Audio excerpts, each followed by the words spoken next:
जिसने अंधकार, मुसीबत और खुद से जंग जीती हो, जिसने अंधकार, मुसीबत और खुद से जंग जीती हो, सूरज बनकर एक दिन वही निकलता है, सूरज बनकर एक दिन वही निकलता है। आज के 38th QC कंपटीशन में आए हुए यहाँ जितने भी सभी सम्मानित सम्रांत महानुभावों का मैं अपनी टीम दर्पण की तरफ से हार्दिक स्वागत, वंदन एवं अभिनंदन करता हूँ। हमारे यहाँ कुछ प्रोडक्ट तैयार किए जाते हैं, जैसे mixer grinder, juicer mixer grinder, room heater, kettle, air purifier, wet and dry grinder, hand grinder, water purifier and induction cooktop.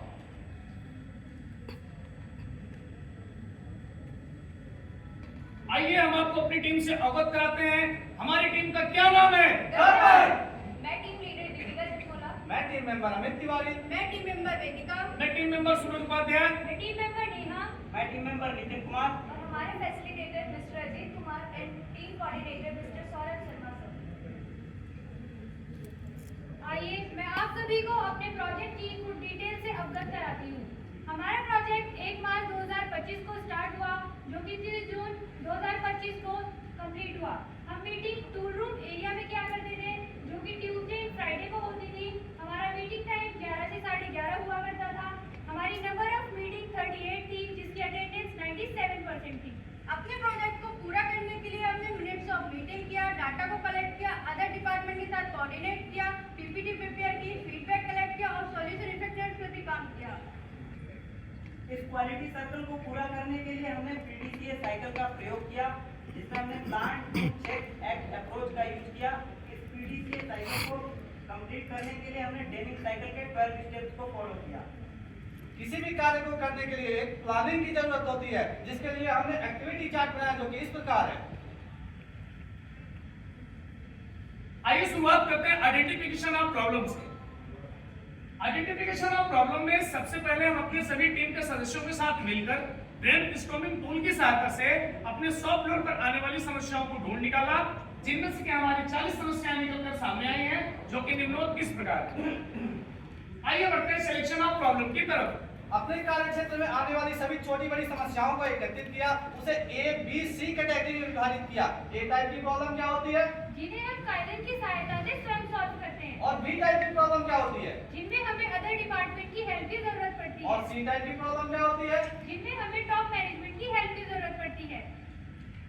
इसके बाद हमने सिलेक्शन ऑफ प्रॉब्लम में PQCBSM पर अपनी प्रॉब्लम को मल्टी वोटिंग मेथड से डील किया और पाया कि सबसे हाईएस्ट स्कोर जो आ रहा था वो aesthetic defects in top cover रिगो में आ रहा था। इसके बाद हमने अपने टॉप कवर की एस्थेटिक डिफेक्ट्स PPM ट्रेंड को ग्राफ के माध्यम से दिसंबर 2024 से मई 2025 तक दर्शाया है, जिसमें हमारा एवरेज एस्थेटिक डिफेक्ट 17,548 PPM आ रहा था। आइए बढ़ते हैं डिफाइन द प्रॉब्लम की तरफ। आइए अब मैं आपको अपने प्रोसेस फ्लो डायग्राम से अवगत करवाती हूँ। हमारा मटेरियल रॉ मटेरियल स्टोर से होकर प्री हीटिंग हॉपर में हीट होता है। हीट होने के बाद इंजेक्शन मोल्डिंग मशीन में जाता है, फिर डीकैपिंग और डीपैकिंग होने के बाद फाइनल इंस्पेक्शन होते हुए स्टोरेज में स्टोर होता है। इंजेक्शन मोल्डिंग मशीन के दौरान हमारे पार्ट टॉप कवर रिगो में फ्लैशेस ऑब्जर्व हुए। आइए अब मैं आपको अपनी प्रॉब्लम से अवगत करवाती हूँ। हमारे यहाँ पर इन हाउस मोल्डिंग शॉप है, जहाँ पर रिगो मॉडल का टॉप कवर बनाया जाता है।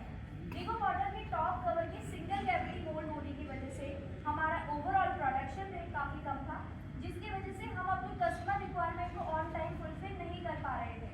मैनुअल रबर कटिंग प्रोसेस होने की वजह से ऑपरेटर को एडिशनल एफर्ट करने पड़ते थे, साथ ही साथ ऑपरेटर की फैटीग भी काफी थी। मोल्ड में मैनुअल इंटरवेंशन होने की वजह से ओवरऑल साइकिल टाइम हमारा काफी ज्यादा था, जो हमारी प्रोडक्टिविटी को कम कर रहा था। साथ ही साथ मोल्ड में डबल इंजेक्शन प्रोसेस होने की वजह से हमारा पंच वेयर आउट हो जाता था, जिसकी वजह से पार्ट में फ्लैशेस डिफेक्ट्स भी काफी थे। इन सभी प्रॉब्लम्स को एलिमिनेट करने के लिए हमने इस प्रोजेक्ट को चुना। अपनी प्रॉब्लम को डिफाइन करने के लिए हमने 4W1S टूल का यूज किया। हमारी प्रॉब्लम स्टेटमेंट थी low production and quality issues in रिगो टॉप कवर। हमारी प्रॉब्लम क्या थी? मोल्ड सिंगल कैविटी का होना और साथ ही स्टैटिक डिफेक्ट का आना। प्रॉब्लम कहाँ आ रही थी? मोल्डिंग प्रोसेस के दौरान आ रही थी। प्रॉब्लम कब आ रही थी? After part ejection. प्रॉब्लम को किसने पकड़ा? प्रॉब्लम को प्रोडक्शन इंजीनियर ने पकड़ा। प्रॉब्लम कितनी आ रही थी? हमारा साइकिल टाइम 1 मिनट 49 सेकंड, जबकि एस्थेटिक डिफेक्ट 17,548 PPM आ रहा था। हमने अपने प्रॉब्लम को डिफाइन करने के लिए कानो मॉडल का भी इस्तेमाल किया। इसमें हमने अपने कस्टमर के एक्साइटमेंट, सेटिस्फेक्शन और अनहैप्पीनेस को जाना। तो जानते हैं हमारा कस्टमर एक्साइट कब होता है? जब हमारा मिक्सर लंबे समय तक जूसिंग करे और ग्राइंडिंग करे। हमारा कस्टमर सेटिस्फाई कब होता है? जब हमारी मिक्सी ग्राइंडिंग और जूसिंग दोनों करे। हमारा कस्टमर अनहैप्पी कब होता है? जब हमारी मिक्सी ना ही जूसिंग करे और ना ही ग्राइंडिंग करे। आइए बढ़ते हैं प्रॉब्लम एनालिसिस की तरफ। जूसर मिक्सर ग्राइंडर में टॉप कवर क्या होता है और इसकी जरूरत क्यों होती है? जूसर मिक्सर ग्राइंडर में लगने वाला टॉप कवर हाइजीन और सेफ्टी को मेंटेन करने में क्रिटिकल रोल प्ले करता है। ये ग्राइंडिंग और मिक्सिंग के दौरान मटेरियल को स्पिलेज होने से रोकता है और साथ ही साथ यूजर की सेफ्टी को भी इंश्योर करता है। आइए समझते हैं इन प्रॉब्लम से हमारे कस्टमर और प्लांट पर क्या इम्पैक्ट पड़ सकते थे। हमारे कस्टमर की कंप्लेंट बढ़ सकती थी, कस्टमर डिससेटिस्फाई हो सकता था और हमारे प्रोडक्ट के प्राइमरी फंक्शन का भी लॉस हो सकता था। हमारे प्लांट में एवरेज इंटरनल रिजेक्शन 17,548 पीपीएम आ रहा था और हमें ऑन टाइम डिलीवरी में भी लॉस हो रहा था। इस प्रॉब्लम को किल करने के लिए हमने एक गोल सेट किया जिसे 17,548 पीपीएम से कम करके 0 पीपीएम लाना था, जिसका हमने टारगेट सेट किया।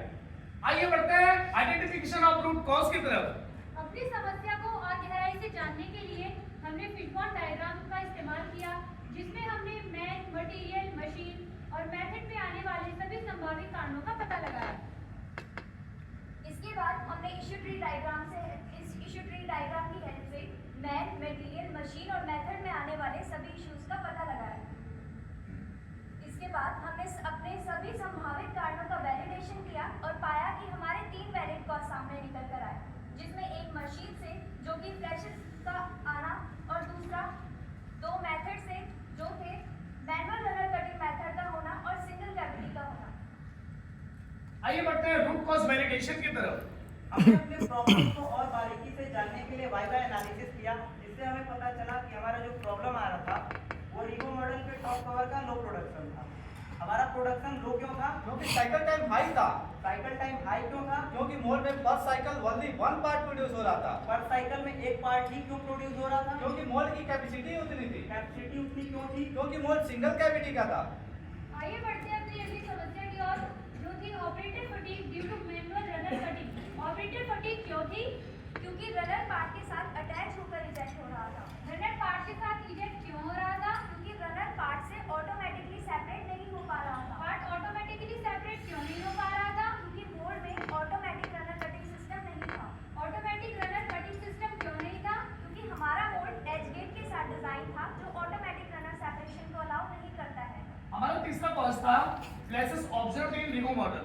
रिगो मॉडल में फ्लैश ऑब्जर्व क्यों हो रही थी? क्योंकि मोड में एक्सेस मटेरियल लीक हो रहा था। एक्सेस मटेरियल लीक क्यों हो रहा था? क्योंकि हमारे मोड में गैप था। गैप क्यों था? क्योंकि पंच बार-बार वेयर आउट हो रहा था। पंच बार-बार वेयर आउट क्यों हो रहा था? क्योंकि हमारा मोड डबल इंजेक्शन सिस्टम पर वर्क कर रहा था। आइए बढ़ते हैं डेटा एनालिसिस की तरफ।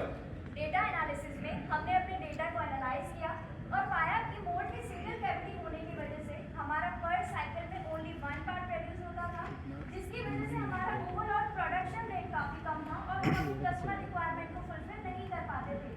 मोड में डबल इंजेक्शन सिस्टम वर्क कर रहा था, जिसकी वजह से पहले इजेक्टर पिन पार्ट को स्लाइटली इजेक्ट करती थी, उसके बाद कोर हाउसिंग और स्ट्रिपर प्लेट के मूवमेंट से पार्ट हमारा कंप्लीटली इजेक्ट हो पाता था। मोड में एज गेट होने की वजह से रनर पार्ट के साथ अटैच होकर इजेक्ट होता था, जिसकी वजह से ऑपरेटर को रनर को मैनुअली कट करना पड़ता था और ऑपरेटर की फटीग भी काफी थी। आइए बढ़ते हैं डेवलपिंग सॉल्यूशन की तरफ। डेवलपिंग सोल्यूशन में हमने अपने टीम के साथ मिलकर बेंचमार्किंग और ब्रेनस्टॉर्मिंग से कुछ आइडियाज जनरेट किए, जिसमें हमारा पहला आइडिया था कैविटी को इनहेंस करना। पहले हमारा मोड सिंगल कैविटी का था, जिसकी वजह से प्रोडक्शन काफी कम था। ओनली 1 पार्ट प्रोड्यूस हो रहा था। अब हमने डबल कैविटी का मोड बनाया, जिसमें प्रोडक्शन इंक्रीज हुआ और पर साइकिल 2 पार्ट प्रोड्यूस हो रहा था। इसी मोड को अगर हम आउटसोर्स बनवाते तो कॉस्ट काफी ज्यादा लगता। हमारा दूसरा आइडिया था डबल इंजेक्शन सिस्टम को ब्लेड इजेक्टर से रिप्लेस करना। आइए जानते हैं मोड में डबल इंजेक्शन सिस्टम क्या था। डबल इंजेक्शन सिस्टम में पहले इजेक्टर पिन पार्ट को स्लाइटली इजेक्ट करती थी, उसके बाद स्ट्रिपर प्लेट के फॉरवर्ड मूवमेंट से और कोर हाउसिंग के बैकवर्ड मूवमेंट से पार्ट हमारा कंप्लीटली इजेक्ट हो पाता था। इसके बाद हमने ब्लेड इजेक्टर से डबल इंजेक्शन सिस्टम को कंप्लीटली रिप्लेस कर दिया है। अब हमारा पार्ट इजीली इजेक्ट हो पाता है। हमारा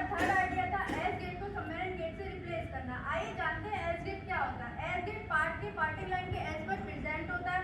एज गेट में रनर के साथ ही पार्ट इजेक्ट होता है, जिससे कि रनर को मैनुअली कट करना पड़ता था।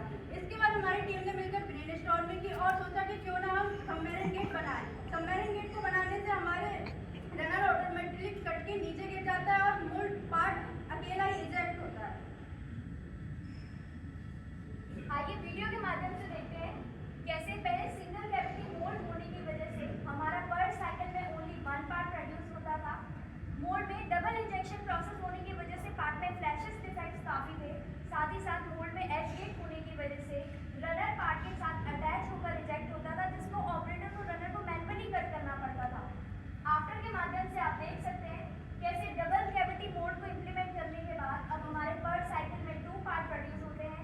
साथ ही साथ मोल्ड में एज गेट को सबमरीन गेट से रिप्लेस करने के बाद अब हमारा रनर पार्ट से इजेक्ट होने के दौरान ऑटोमेटिकली ब्रेक ऑफ हो जाता है, जिसकी वजह से ऑपरेटर की फैटिग एलिमिनेट हुई है। साथ ही साथ डबल इंजेक्शन प्रोसेस को ब्लेड इजेक्टर से रिप्लेस करने के बाद अब हमारे पार्ट में एस्थेटिक इश्यूज भी एलिमिनेट हुए हैं। स्लाइड में बिफोर और आफ्टर के माध्यम से आप देख सकते हैं कैसे सिंगल कैविटी मोल्ड को डबल कैविटी में इनहेंस करने के बाद अब हमारे पर साइकिल में 2 पार्ट प्रोड्यूस होते हैं, जिसकी वजह से हमारा प्रोडक्शन रेट बढ़ा है। मैनुअल रनर कटिंग प्रोसेस को एज गेट को सबमरीन गेट से रिप्लेस करने के बाद अब मैनुअल रनर कटिंग प्रोसेस को एलिमिनेट किया है। साथ ही साथ हमारा ओवरऑल साइकिल टाइम 109 सेकंड से घटकर 63 सेकंड पर पहुंच चुका है। इस प्रोजेक्ट को करने से हमें कुछ बेनिफिट्स हुए हैं, जैसे पहले हमारा पर पार्ट कॉस्ट 36.81 रुपीज था, जो बाद में घटकर 28.64 रुपीज हुआ। इस हिसाब से हमें पर पार्ट 8.17 रुपीज की कॉस्ट सेविंग हुई। हमारी मंथली कैपेसिटी 35,000 पीसेस की है। इस हिसाब से हमें मंथली सेविंग 2,85,950 रुपए की हुई। अगर हम एनुअल सेविंग की बात करें तो हमें 34,31,400 रुपए की सेविंग हुई, जिसमें हमारा इन्वेस्टमेंट 3 लाख और हमारी टोटल सेविंग 30,71,400 है। आइए बढ़ते हैं फोर्सिंग प्रोबेबल रेजिस्टेंस की तरफ। अपने प्रोजेक्ट को कंप्लीट करने में हमें कुछ बाधाओं का सामना करना पड़ा, जिसे हमने संबंधित विभाग में जाकर समय से सॉल्व कराया। आइए बढ़ते हैं एक्शन ट्रायल इंप्लीमेंटेशन की तरफ। इस प्रोजेक्ट से हमें कुछ बेनिफिट भी हुआ है, जैसा कि आप देख सकते हैं। जो हमारा साइकिल टाइम 109 सेकंड था वो घटकर अब 63 सेकंड हो गया है। तो हमारा प्रोडक्शन पर डे था 867 से वो भी बढ़कर 1607 हो गया। पार्ट कॉस्ट की बात करें जो 36 रुपए 81 पैसे था वो घटकर अब 28 रुपए 64 पैसे हो गए हैं। एस्थेटिक डिफेक्ट्स की अगर हम बात करें 17,548 पीपीएम से कम होकर वो 0 हो गया है। आइए बढ़ते हैं रेगुलर इंप्लीमेंटेशन की तरफ। हमने अपने सभी कार्यों को समय निर्धारित पूरा किया, जैसा कि आप देख रहे हैं। अपने प्रोजेक्ट को हमने रोड मैप की सहायता से भी दर्शाया है, जैसे कि आप रिजेक्शन पीपीएम का ग्राफ देख सकते हैं। दिसंबर 2024 से मई 2025 तक हमारा एवरेज एस्थेटिक डिफेक्ट 17,000 आ रहा था, जबकि जून 2025 से ये 0 हो चुका है। हमने अपने इस प्रोजेक्ट को 3 और